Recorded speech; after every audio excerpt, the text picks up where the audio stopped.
기도하겠습니다. 하나님 아버지 감사합니다. 우리에게 꼭 알려주십시오. 또 꼭 넘치게 부어주십시오. 그리고 꼭 믿을 수 있는 믿음을 허락하여 주십시오. 주님, 우리에게 믿음 없고 소망 없고 사랑 없습니다. 그렇기에 모든 것 갖고 계시고 그 근원 되시는 하나님께 두 팔 벌려 달라고 기도하오니, 달라고 간구하오니, 주여 믿음 주시고 소망 주시고 사랑 주셔서 우리가 이 땅에서 빛과 소금으로 살아내게 하여 주시옵소서. 감사드리며 예수님의 이름으로 기도합니다. 아멘. 꼭 알아야 되지요. 생각해보니까 한 달에 한 번씩 텀이더라고요. 그래서 지난달에는 이제 영생이라는 이 주제로 우리가 그냥 비단 영원한 생명을 사는 게 아니라 하나님과의 그 사랑 관계 가운데서 우리는 영원히 살 것이다, 이런 비유적으로 얘기를 했습니다. 이제 여러분은 아침부터 아마 예배를 드리신 분은 이 세 번째 예배가 되시겠죠? 네, 세 번째 예배에서 많이 피곤하실 텐데 좀 쉬셔도 저는 괜찮겠지만 하나님 입장은 사실 모르겠어요. 네, 그건 하나님과의 계산을 네, 여기까지가 제 선이랄까. 네. 오늘은 이 영광에 관해서 말씀을 좀 나누려고 합니다. 근데 뭐 여러분들이 생각하시는 뭔가 막 글로리, 막 휘황찬란한 그런 게 아니라 인간의 입장에서 살펴보는 영광, 그리고 그 하나님의 영광은 무엇인가에 대해서 좀 말씀을 나누려고 합니다. 우리가 세상을 살아갈 때에 수많은 기준들이 있어요. 제가 좋아하는 단어 중 하나가 이제 기준이란 단어거든요. 그리고 이제 그 기준들이 자기 안에 생기다 보면 그것들은 자기 안에서 상식이라는 단어로 이제 발전됩니다. 그래서 그 상식들이 모여서 사회에서 이 통념이나 법이 되는 것이고요. 이 우리가 살고 있는 포스트 모던 이 사회는 모두가 가진 상식, 그러니까 개인이 가진 상식이 절대적인 진리가 되는 사회예요.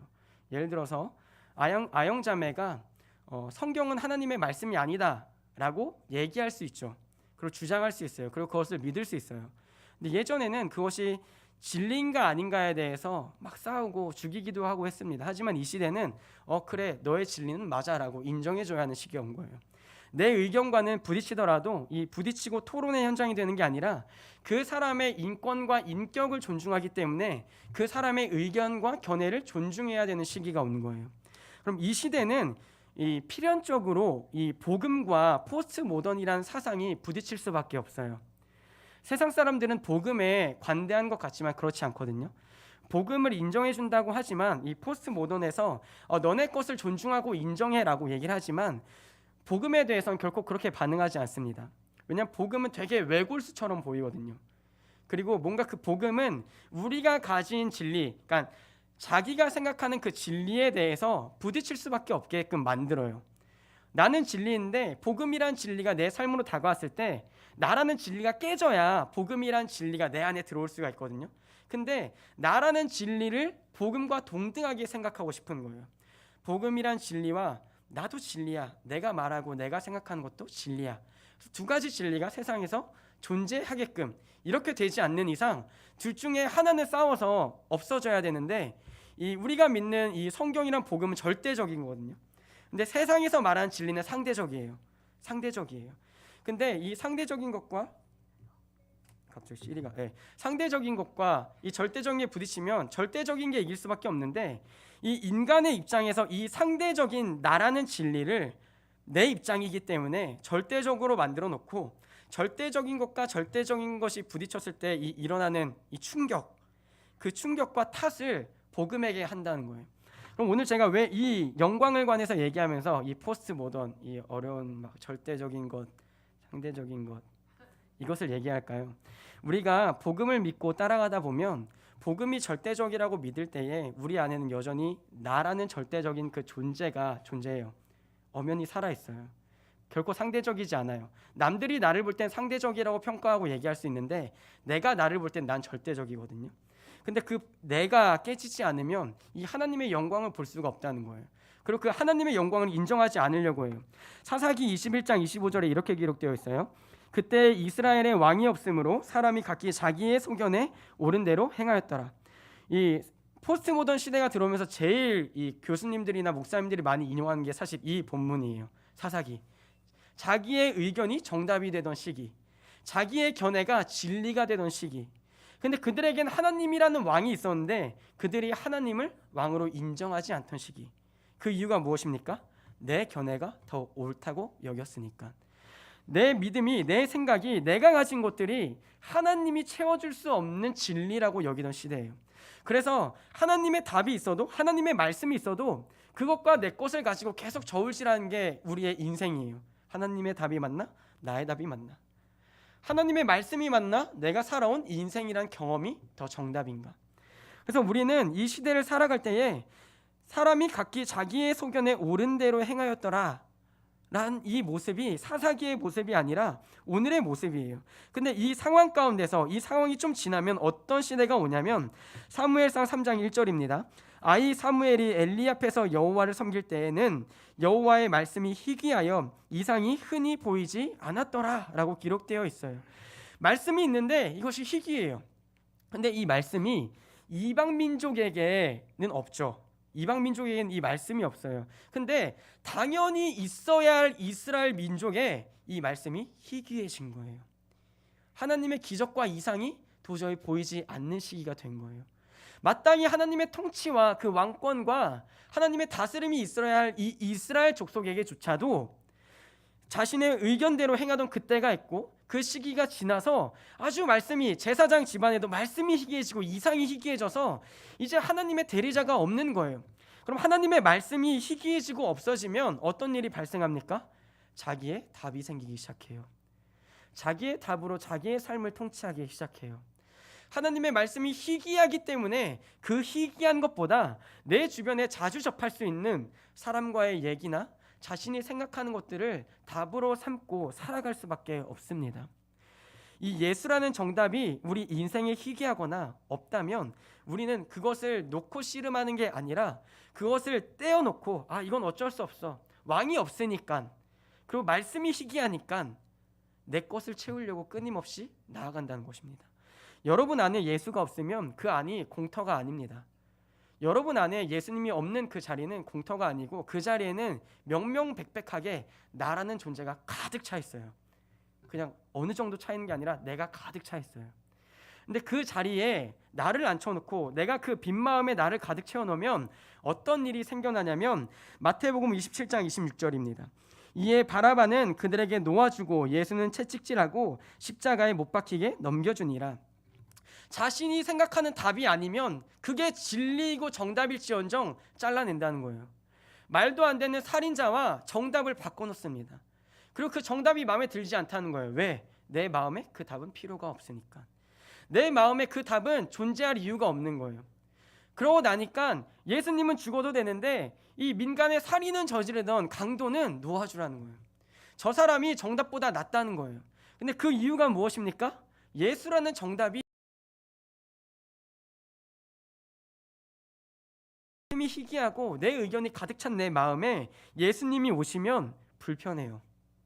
실제로 불편해요. 내 계획이 있고 내 생각이 있는데 그 가운데 예수님이 찔러 들어오시면 불편한 거예요. 주님, 저한테도 정답이 있습니다. 주님, 저한테도 제 마음이 있고 제 생각이 있어요. 주님, 좀 기다려주세요. 그리고 딱 이 정도까지만 오세요. 그 마음이 우리 안에 있어요. 그 선을 넘으면 죽이자 하는 거예요. 예수님을 죽이자. 내 못된 바라바 같은 성질보다 예수님을 죽이는 게 더 편한 거예요. 왜? 아무리 못되더라도 나는 나를 정답이라고 생각하니까, 나는 나를 옳다고 생각하니까. 이게 죄인의 본성이에요. 하나님이 선악과를 먹지 말라고 하셨는데 사탄의 말을 듣고 그 순간 사람을 생각하기 시작합니다. 어떤 생각을 합니까? 하나님처럼 되고 싶다. 내 마음의 자리에서 하나님을 밀어놓고 그 자리를 나로 채워보고 싶다. 이게 죄의 시작입니다. 근데 하나님은 우리에게 끊임없이 이렇게 얘기하세요. 출애굽기 20장 4절 6절입니다. 너를 위하여 새긴 우상을 만들지 말고 또 위로 하늘에 있는 것이나 아래로 땅에 있는 것이나 땅 아래 물속에 있는 것에 어떤 형상도 만들지 말며 그것들에게 절하지 말며 그것들을 섬기지 말라. 나 내 하나님 여호와는 질투하는 하나님인즉 나를 미워하는 자의 죄를 갚되 아버지로부터 아들에게로 3, 4대까지 이르게 하거니와 나를 사랑하고 내 계명을 지키는 자에게는 천대까지 은혜를 베푸느니라. 이 계명에 나타난 이 가장 첫 문단이 무엇입니까? 너를 위하여 새긴 우상을 만들지 말라는 것입니다. 하나님은 우리를 위해 존재하십니까? 우리를 위해서 존재하지 않으세요?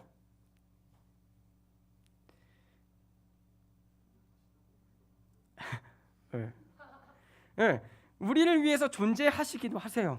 네. 그건 그러니까 이게 막 맹목적으로 우리를 위해 하나님이 탄생되었어 이게 아니라 우리를 만들어 놓으시고 우리를 위해서 하나님이 계셔야 우리가 존재할 수 있어요. 근데 지금 이 이스라엘 백성에게 무엇을 권면하고 경고하고 있는 것입니까?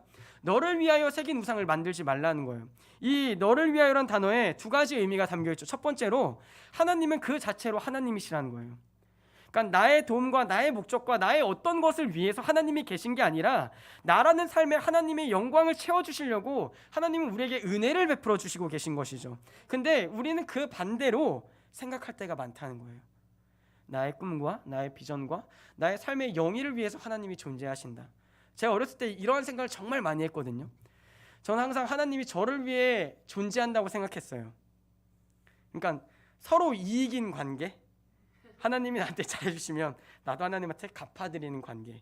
어렸을 때 무슨 기도냐면 하나님 저 없으시면 하나님 손해예요. 이 기도를 많이 했어요. 네. 이 기도를 언제까지 했냐면 이 상계감리교회 빛가운 교회 화장실의 바닥에 쓰러져서도 이 기도를 했어요. 제가 새벽 기도 마치고 나오다가 너무 어지러워서 화장실까지 벽 잡고 기어와서 변기에 딱 앉았거든요. 근데 그래도 어지러워서 겨울에 화장실 맨바닥에 꼬꾸라져 보셨어요?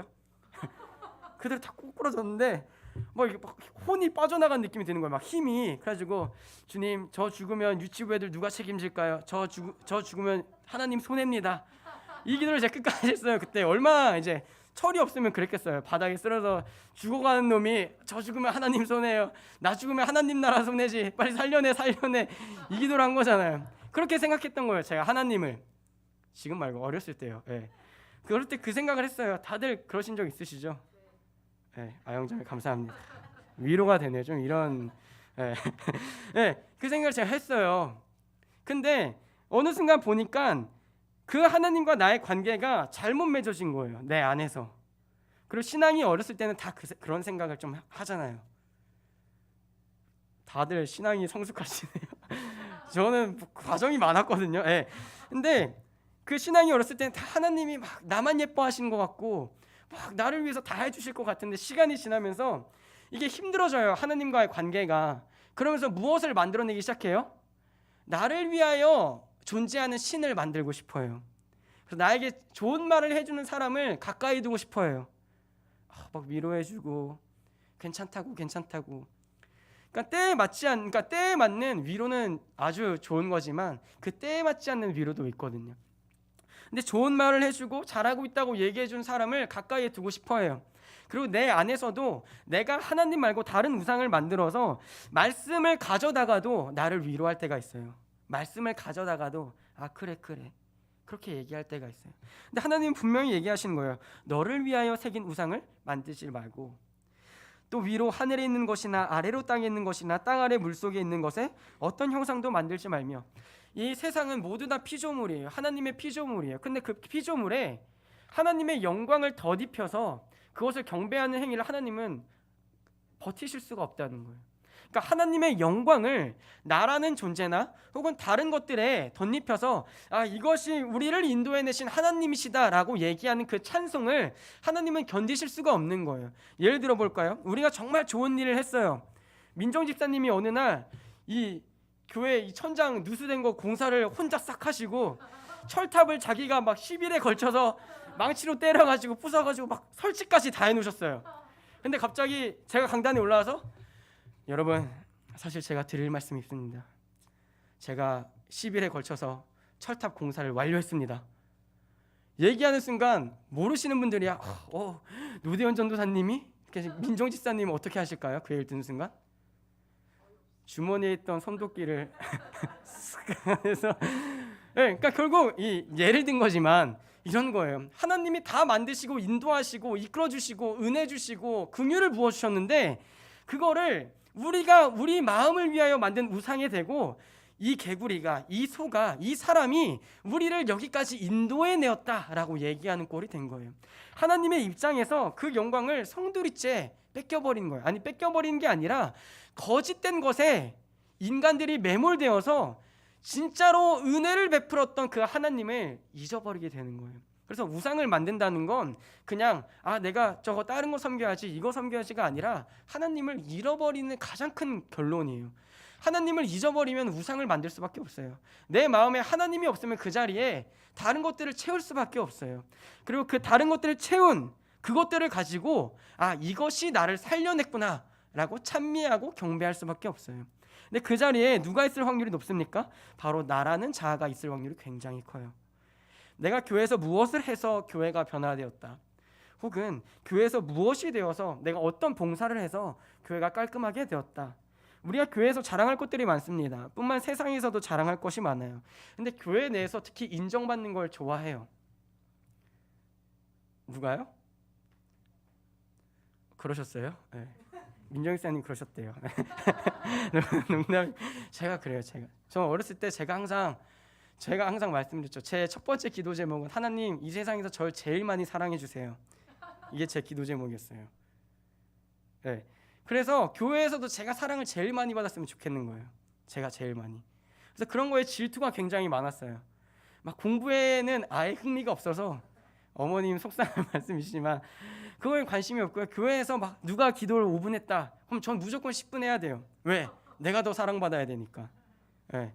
뭐 누가 은사를 받았다? 저는 그거 2배로 받아야 돼요. 실제로 그렇게 받기도 했어요. 받았었어요. 근데 그 결론들이 무엇이었냐면 결국은 다 가면을 쓰게 되더라고요. 교회만 오면 다 그 신실한 크리스찬인 척 다 가면 쓰고 하하하 네 권사님, 네 장로님, 그게 저의 모습이었어요. 근데 그게 어느 순간 역하더라고요. 역해요. 제가 여기 교회 사역을 막 하고 있잖아요. 그렇게 안 보이세요? 저 나름 막 하고 있는데 더 막 해보도록 하겠습니다. 네. 이 노력으로는 좀 안 되는 부분들이 있네요. 네. 정말 이제 좀 마음을 많이 내려놓고 하고 있거든요. 옛날 같았으면은 막 권사님들이 뭐 챙겨주시면 이제 저는 사실 먹는 걸 별로 안 좋아해요. 제가 좋아하는 게 아닌 이상. 그래서 이제 막 누가 주시면은 이제 먹지 않아도 막 예의상 이제 받잖아요. 그게 사실 예인데 그게 잘 안 돼요. 권사님들 죄송합니다. 제가 잘 안 돼요. 그래서 주신다 그러면 사실 일단 안 먹더라도 받고 감사합니다 해야 되는데 저는 전 괜찮습니다. 이렇게 하면 대부분의 권사님들 표정이 안 좋으시거든요. 무조건 어른이 준, 그러니까 그게 사실 예의잖아요. 윤리 도덕인데 제가 그런 게 좀 없어요. 그래서 이해해 주시고요.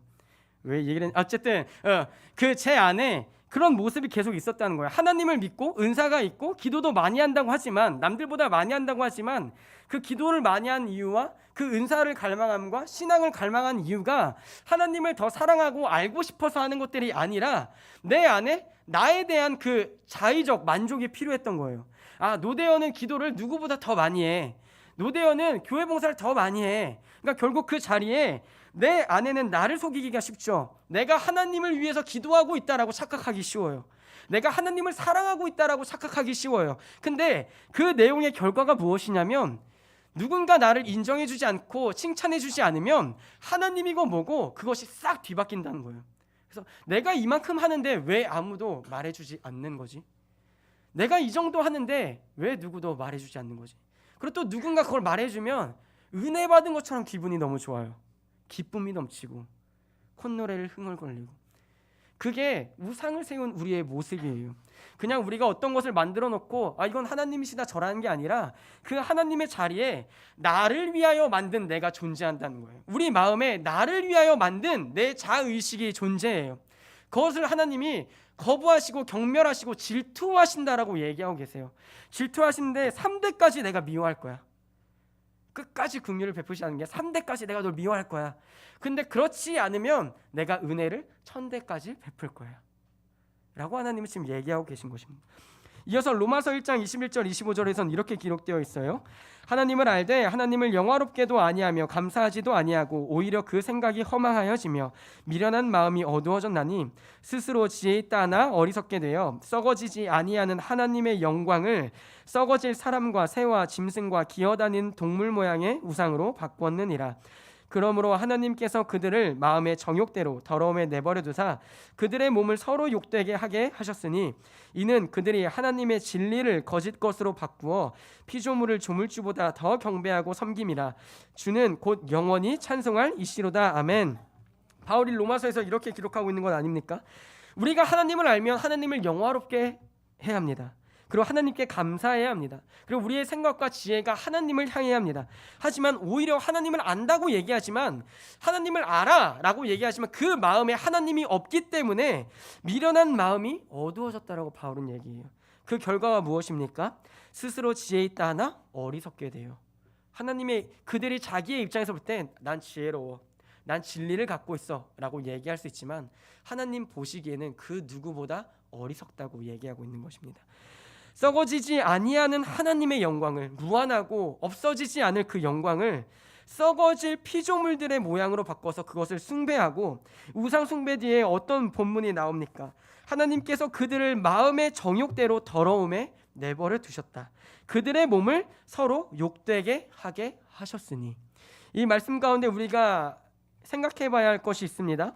우상 숭배는 비단 우리의 행위의 문제가 아니라 우리의 마음의 문제라는 것입니다. 우리의 마음의 정욕대로 행하는 그 행위의 결과가 바로 우상 숭배라는 거예요.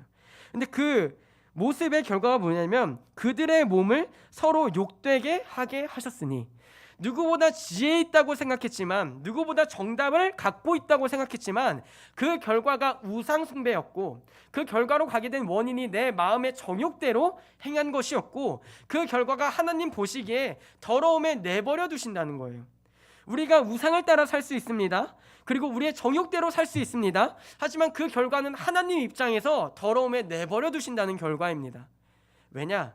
그들의 삶의 결과에는 하나님의 영광과는 무관하기 때문입니다. 이것이 하나님의 영광입니다 라고 고백하지만 그 기도의 끝에는 나의 공로가 남아있다면, 이것이 하나님의 영광입니다 라고 고백하지만 나의 봉사의 끝에 내가 남아있다면 그것은 그저 하나님이 더러움에 내버려 두시는 일이라고 얘기하고 있는 것입니다. 근데 그것도 누구의 마음대로 합니까? 내 정욕대로, 나의 욕심대로, 내 뜻대로 그렇게 행한다는 것입니다. 이는 그들이 하나님의 진리를 거짓 것으로 바꾸어 피조물을 조물주보다 더 경배하고 섬김이라. 주는 곧 영원히 찬송할 이시로다. 아멘. 바울이 주는 곧 영원히 찬송할 이시로다 아멘으로 못 박음으로써 우리가 유일하게 영광 돌려야 할 분이 누구신지에 대해서 말씀을 마무리하고 있습니다. 너희가 우상을 따르고 미련한 일을 행하고, 너희가 지혜롭다 하지만 어리석고 마음의 정욕대로 행했어. 근데 그 일이 무엇이냐면 하나님께 영광 돌려야 할 일을, 영광의 방향을 틀었다는 것이에요. 영광의 방향을 피조물의 모양으로 돌렸고 그 영광의 방향을 나나 타인에게 돌렸다는 거예요. 사역자가 설교를 하고 찬양 인도를 하는 사람이 찬양 인도를 하고, 반주하는 사람이 반주를 하고, 교회에 봉사하는 거나 헌신하는 사람이 그 모든 일 가운데 사명을 따라 감당할 수 있습니다. 하지만 그 결과가, 그 영광의 방향이 자신에게 있다면 그것은 어떤 수고를 했던지 간에 하나님이 보시기에 어리석은 일입니다. 그리고 가장 더러운 일입니다. 왜냐하면 하나님이 받으셔야 할 영광을 훔쳤기 때문입니다. 사람의 것을 훔친 것이 아닙니다. 하나님의 것을 훔친 것입니다. 그래서 하나님은 우리가 어떻게 하면 하나님께 영광을 돌릴 수 있는지 우리에게 이미 주시고 보여주십니다. 예레미야 33장 14절에서 16절입니다. 여호와의 말씀이니라. 보라, 내가 이스라엘 집과 유다 집에 대하여 일러준 선한 말을 성취할 날이 이르리라. 그날 그때 내가 다윗에게서 한 공의로운 가지가 나게 하리니 그가 이 땅에 정의와 공의를 실행할 것이라. 그날에 유다가 구원을 받겠고 예루살렘이 안전히 살 것이며 이 성은 여호와는 우리의 의라는 이름을 얻으리라. 이 예레미야서가 말하고 있는 이 한 공의로운 가지는 우리가 알다시피 누구입니까? 바로 예수 그리스도십니다. 이 예수 그리스도가 이 땅에 오셔서 하시는 사역들이 여러 가지 있겠지만 대표적으로 마태복음 12장과 요한복음 12장을 살펴보려고 합니다. 마태복음 12장입니다. 심판때에 니느웨 사람들이 일어나 이 세대 사람을 정죄하리니 이는 그들이 요나의 전도를 듣고 회개하였음이거니와 요나보다 더 큰 이가 여기 있으며 심판때에 남방 여왕이 일어나 이 세대 사람을 정죄하리니 이는 그가 솔로몬의 지혜로운 말을 들으려고 땅 끝에서 왔음이거니와 솔로몬보다 더 큰 이가 여기 있느니라. 아멘. 그 니느웨 백성과 남방 여왕이 와서 우리를 정죄할 거라는 거예요. 근데 왜요? 요나의 회개를 들었던 그 니느웨도 회개했는데 이스라엘이 아니거든요. 이방 민족인데 멀리서 온 적대 국가의 선지자의 말씀을 듣고 니느웨가 다 회개했어요. 또 남방 여왕은 어떤 사람입니까? 아주 멀리 있는데 솔로몬이라는 왕에게 지혜가 있다는 말을 듣고 싶어서 멀리서 왔거든요. 근데 지혜 그 자체이시고 복음 그 자체이신 예수님이 오셨는데도 이스라엘 백성은 나오지 않더라는 거예요. 회개하라고 했는데 듣질 않더라는 거예요. 지혜로운 말을 들으려고 하지 않더라는 거예요. 그래서 예수님이 지금 얘기하시는 거예요. 더 큰 이가 여기 있는데, 더 큰 이가 여기 있는데, 야, 복음 그 자체인 내가 여기 있는데 왜 너희는 내 말을 듣고도 회개하지 않니? 왜 너희는 내 말을 들으려고 하지 않니? 왜 너희는 내 앞에 나오지 않느냐라고 얘기하고 계신 것입니다. 요한복음 12장 46절에서 50절은 우리 함께 읽도록 하겠습니다. 나는 빛으로 세상에 왔나니 하려 함이로라. 사람이 내 말을 듣고 지키지 아니할지라도 내가 그를 심판하지 아니하노라. 내가 온 것은 세상을 심판하려 함이 아니요 세상을 구원하려 함이로라. 나를 저버리고 내 말을 받지 아니하는 자를 심판할 이가 있으니 곧 내가 한 그 말이 마지막 날에 그를 심판하리라. 내가 내 자의로 말한 것이 아니요 나를 보내신 아버지께서 내가 말할 것과 이를 것을 친히 명령하여 주셨으니 나는 그의 명령이 영생인 줄 아노라. 그러므로 내가 이르는 것은 내 아버지께서 내게 말씀하신 그대로니라 하시니라. 아멘. 나는 빛으로 세상에 왔나니 물은 나를 믿는 자로 어둠에 거하지 않게 하려 함이로라. 이것이 예수님의 사역이었습니다. 그리고 예수님의 오신 뜻이었고 사명이었어요. 예수님이 이 땅에 오셔서 심판주로 오셨지만 동시에 하나님의 말씀을 전하는 사자로 오셨습니다. 그래서 내가 내 자의로 말한 것이 아니라 나를 보내신 그분의 뜻과 그분의 말씀대로 나는 명령할 뿐이야. 나는 그의 명령이 영생인 줄 알아서 그 영생을 너희에게 가르쳐주러 왔다라고 얘기하십니다. 그래서 이 예수님이 이 땅에 오신 그 이유와 그 복음의 내용은 결국은 무엇입니까? 나를 믿으라는 거예요. 하나님의 말씀 그 자체이신, 하나님의 약속 그 자체이신 나를 믿으라는 거예요. 나를 너희 마음 안에 받아들이라는 거예요. 이제 그동안 내 삶과 내 영광을 위해서 살아왔었는데 나를 구원하실 수 있는 이가 예수밖에 없다는 것을 깨닫고 그 영광을 하나님께 돌리라는 거예요. 왜 지금 예수님이 나는 아버지 명령을 따라왔어, 난 아버지 뜻대로 왔어, 그 영광이 오직 아버지께 돌아가는 모습을 예수님은 보여주고 계신 거예요. 세례 요한도 엄청난 사역을 했습니다. 근데 어떻게 귀결을 맺습니까? 나는 그분의 신발끈 풀기도 그런 가치도 없는 사람이야. 저 분을 봐라. 세상 짐을, 세상 죄를 지고 하시는 어린 양이시로다. 예수님이 세례를 받으러 왔을 때 난 당신께 세례를 드릴 수 있는 사람이 아닙니다 라고 얘기하잖아요. 근데 예수님도 본인이 하나님이시지만 그 영광을 하나님께 돌려드려요. 나는 내가 사역하지만 내 말이라고 안 해. 이건 아버지의 명령이야. 이건 아버지의 영광이야. 이건 아버지의 은혜야. 난 그것을 전하러 온 아들이야. 하나님과 동일한 분이시지만 그 영광을 중간에 훔치지 않으세요. 이건 아버지 거야. 근데 그 영광을 아버지가 다시 아들에게 어떻게 돌립니까? 그 아들이 십자가에서 죽고 부활할 때 그 보좌 우편에 앉히시잖아요. 아들이 아버지께 영광을 돌려드리고 또 아버지는 그 아들의 순종의 그 의로움에 대해서 보좌 우편에 앉히심으로 내 아들이 친히 행했다라고 다시 아들에게 영광을 돌리는 거예요. 근데 우리는 우리 삶에서 예수님께도 영광을 돌리지 않고 하나님께도 영광을 돌리지 않아요. 그리고 그 영광마저도 내가 갖고 싶어요. 내가 갖고 싶어요. 내 삶의 순간순간 잘 되는 순간이 있을 때도 내가 잘한 것 같고 안 되는 순간에는 조상 탓을 하거나 하나님 탓을 해요. 안 되는 이유에 대해서는 무조건적으로 남 탓을 하는 게 우리 인생이에요. 우리의 죄인된 본분이에요. 가정 환경이 어렵고 또한 우리의 삶을 살아가는 사회 환경이 어려울 때 우리는 고민하지 않고 하나님 탓을 해요. 왜 나를 이 상황에 두셨는지 하나님 탓을 해요. 그리고 좋은 일이 생기면 하나님께 감사는 잠깐 드리고 그 안에 자기 의가 남아있어서 내가 열심히 했으니까, 내가 예배를 열심히 드렸으니까, 내가 기도를 많이 했으니까, 이 생각이 우리 안에 있어요. 그 주어에 내가가 끊임없이 남아있게 되는 거예요. 고린도후서 4장 4절 6절은 영광에 대해서 이렇게 얘기합니다. 그 중에 이 세상의 신이 믿지 아니하는 자들의 마음을 혼미하게 하여 그리스도의 영광의 복음의 광채가 비치지 못하게 함이니 그리스도는 하나님의 형상이니라. 우리는 우리를 전파하는 것이 아니라 오직 그리스도 예수의 주 되신 것과 또 예수를 위하여 우리가 너희의 종된 것을 전파함이라. 어두운 데에 빛이 비치라 말씀하셨던 그 하나님께서 예수 그리스도의 얼굴에 있는 하나님의 영광을 아는 빛을 우리 마음에 비추셨느니라. 아멘. 이 말씀에 두 가지 영광이 나타납니다. 첫 번째로는 그리스도의 영광의 복음의 광채가 우리 인생에 비쳤는데 무엇이 우리로 말미암아 그것을 혼미하게 합니까? 그 중에 이 세상의 신이 믿지 않은 자들의 마음을 혼미하게 하여, 이 혼미하게 하라는 단어는 이제 티플로라는 헬라어 단어인데 이 눈이 멀게 하다라는 뜻을 갖고 있어요. 그러니까 하나님의 빛이 우리 인생에 비쳤는데 세상의 신들이 우리 눈을 이미 멀게 해서 하나님의 영광이 비쳤는데 그 영광에 눈을 뜨지 못하더라는 거예요. 그러니까 이 세상의 신은 많은 것들로 해석할 수 있습니다. 정말 세상의 우상을 얘기할 수 있습니다. 세상의 많은 것들을 얘기할 수 있어요. 근데 정말 가장 중요한 한 가지는 무엇입니까? 바로 내가 그 자리에 있다는 거예요. 이 복음은 그래서 자기와 예수님의 치열한 싸움이에요. 정말. 그래서 내가 무너지지 않으면 복음이 설 수가 없어요. 근데 그 과정이 쉽지가 않다는 거예요. 정말 쉽지가 않아요. 괴로워요. 막 뛰쳐나가고 싶어요.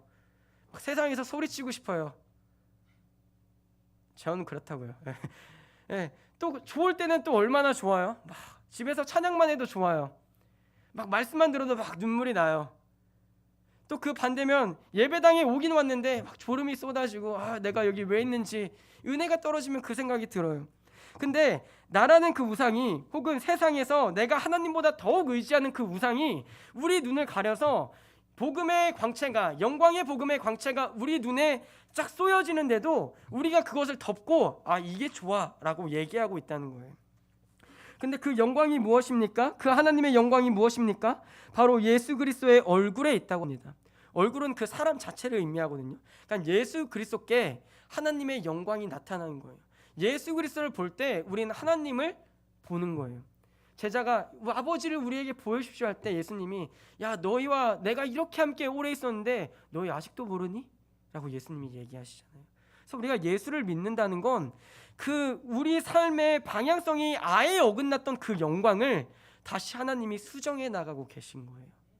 한 번에 탁 꺾어주시면 좋겠지만 하나님은 우리의 고백을 기다리고 계세요.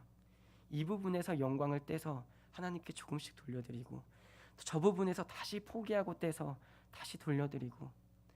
근데 그렇게 되면 강도사님 금요일날 설교했던 것처럼 비참한 거예요. 내가 그동안 나를 지지하고 지탱하던 내게 돌리던 그 영광이 하나님께 계속 돌아가게 되니까 그럼 난 무엇인가? 난 무엇인가? 이게 잘못되게 흐르면 기계적으로 바뀌는 거예요.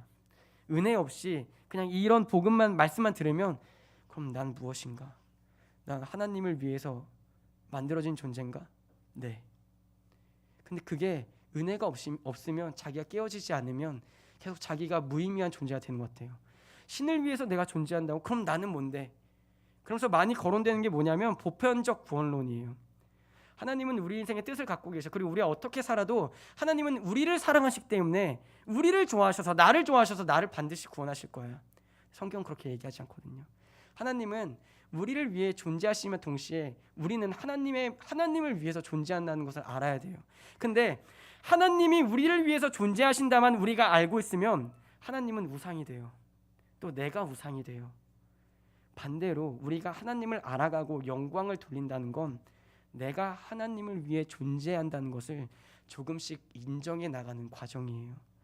내 삶의 오늘 하루도 하나님 덕분에 존재할 수 있었고, 내가 오늘 예배드린 것도 하나님의 은혜 때문에 예배자로 앉아있을 수 있었고, 내가 가정에서도 마음 아프고 슬픈 일 있지만 그 와중에서도 기도할 수 있는 것도 하나님이 그 기도를 듣고 계시기 때문에 내가 기도할 수 있었다. 그래서 모든 영광 하나님께, 그 어떤 일이 있든 내 삶의 모든 영광을 하나님이 받으시길 원하는 그 존재가 되는 거예요.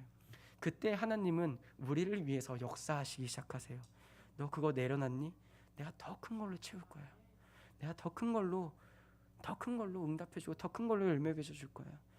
더 큰 걸로 채워주실 거를 우리는 믿지만 내 작은 영광을 떼어내기가 어려운 것이 우리 죄인이거든요. 그래서 바울은 이렇게 얘기합니다. 고린도전서 10장 31절입니다. 그런즉 너희가 먹든지 마시든지 무엇을 하든지 다 하나님의 영광을 위하여 하라. 이 말씀을 제가 잘 아는 이 정호경 목사님은 이렇게 바꾸셔서 설교하시더라고요. 누군지 다 아세요? 요즘 정호경 목사님 이렇게 얘기하세요. 무엇을 먹든지 마시든지 우리는 예배를 위해 존재한다. 이것을 5글자로 요약하셔서 이게 복음의 사상. 딱 이렇게 저한테 얘기해서 야 달팽아, 먹든지 마시든지 예배를 위해서 살아야 돼. 죽어라 싸워. 전 죽으라고 했습니다. 원장님 많이 싸우세요. 때 되면 싸우겠죠. 때 되면 싸우겠죠. 욕먹는 이유가 있죠. 근데 이 고린도전서 그 얘기를 하는 거예요. 먹든지 마시든지 너희가 무엇을 위해 살고 있는지 생각해봐라. 너희가 무엇을 위해서 먹는지, 이제 무엇을 위해서 마셔야 되는지. 이전에는 나의 만족을 위해서 먹고 마시고 돈을 벌었는데 이제 우리가 예수님의 그 얼굴에서 비쳤던 하나님의 영광을 맛보고 난 이후에는 무엇을 하든지 그래 이것은 하나님의 영광을 위해서라는 개념으로 우리를 조금씩 바꿔나가실 거예요. 한순간에 딱 바뀌지 않아요. 한순간에 딱 바뀌신 분 아무도 없으세요? 큰일이네. 한순간에 바뀌지 않아요. 저도 그 과정 가운데 있어요. 과정 가운데 사역자라고 제가 뭐 여기 와서 전 다 변했습니다 여러분 저를 보십시오 이렇게 서지 않거든요. 그래서 그 과정 가운데 저도 있고 그 과정 가운데 여러분도 있는 거예요. 하나님은 조금씩 우리에게 그 영광의 방향을 바꾸시기를 원하실 겁니다. 그리고 때에 따라 그런 기도를 하게 하실 거예요. 그리고 그 때에 따라 그것을 위한 싸움을 하게 하실 거예요. 그때 기도하시면 돼요. 그때 무릎 꿇고 주님 맞습니다. 내가 아닌 척했지만 이것으로 말미암아 이게 나를 위한 우상이었습니다. 나를 위한 바벨탑이었습니다. 주님 이것을 놓고 내가 싸우게 하여 주시옵소서. 이것을 놓고 내가 기도하게 하여 주시옵소서. 그래서 그 결과가 무엇이냐면 내가 잘 싸웠다 잘 기도했다가 아니라 이것도 하나님의 영광을 위한 것이구나. 여러분의 가정에 그리고 직장 생활에 학교 생활에 싸워야 할 제목들이 있을 것입니다. 그것이 굉장히 쉽지 않고 어려울 것이에요. 근데 그 싸움 끝에 그 싸움으로 말미암아 하나님은 영광 받으실 것입니다. 그 영광의 고백을 하나님이 어거지로 받으시는 게 아니라 우리 입술을 통해서 받으실 거예요. 주님 싸울 때는 어려웠지만 싸우고 나니 도와주신 분도 하나님이셨고 싸움을 시작하게 하신 분도 하나님이셨습니다. 하나님 없었으면 졌을 싸움이었습니다. 아니 나는 시작할 수도 없었습니다. 그래서 이 싸움의 결과 모든 승리의 이유는 하나님께 있습니다. 그래서 우리 끝에는 모든 영광 하나님께가 남을 수밖에 없는 거예요. 여러분의 삶에서 치열하게 영광을 돌리려고 애쓰십시오. 그리고 삶의 순간순간들마다 하나님의 영광에 대해서 묵상하시기를 바랍니다. 그리고 그 영광의 묵상 가운데 나라는 존재가 불쑥불쑥 드러날 거예요. 반드시 드러날 거예요. 그게 하나님의 영광과 부딪힐 때 아주 괴로울 겁니다. 풀무불에 던져진 것처럼 괴로울 거예요. 근데 그 부분이 안 될 거예요. 깎아지는 게 안 될 거예요. 제가 그걸 깎으라고 얘기하고 있는 게 아니에요.